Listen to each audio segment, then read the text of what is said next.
प्रहार संघटनेचे अध्यक्ष बच्चू कडू यांनी महायुतीला दिला इशारा। अमरावतीमधून नवनीत राणा यांना उमेदवारी दिली तर आम्हालाही बंड करावा लागेल आणि उमेदवार उभा करून मैत्रीपूर्ण लढत द्यावी लागेल, कारण आम्ही जर त्यांच्यासोबत राहिलो तर आमचाही पक्ष फुटेल, अशी भूमिका कडू यांनी मुख्यमंत्री एकनाथ शिंदे समोर स्पष्ट केली।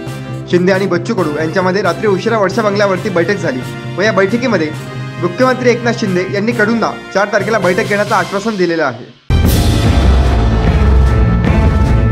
शिरूरचे माजी खासदार शिवाजीराव आढळराव पाटील यांनी काल राष्ट्रवादीत केला पक्षप्रवेश।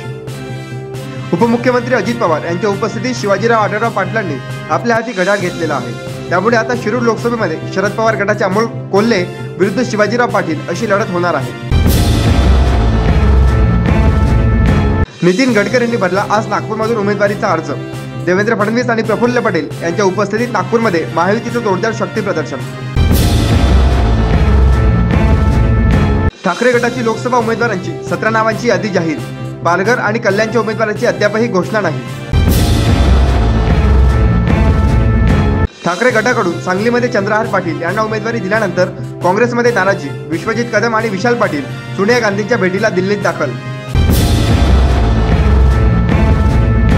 राजू शेट्टी महाविकास आघाडीकडून लढले नाहीत तर ठाकरे गट हातकंगलेमध्ये दुसरा उमेदवार देणार।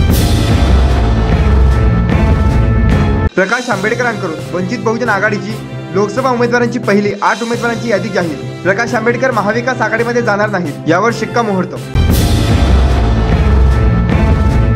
प्रकाश आंबेडकर यांची मनोज जरांगेंसोबत सामाजिक युती। जरांगे पाटील त्यांचा निर्णय 30 मार्चला कळवतील, आंबेडकरांची माहिती। छत्तीसगड येथील भाषामुळा इथल्या झोपडपट्टी भागामध्ये नक्षलवादी आणि जवानांमध्ये चकमक। उपकमांडरसह 6 नक्षलवाद्यांचा खात्मा।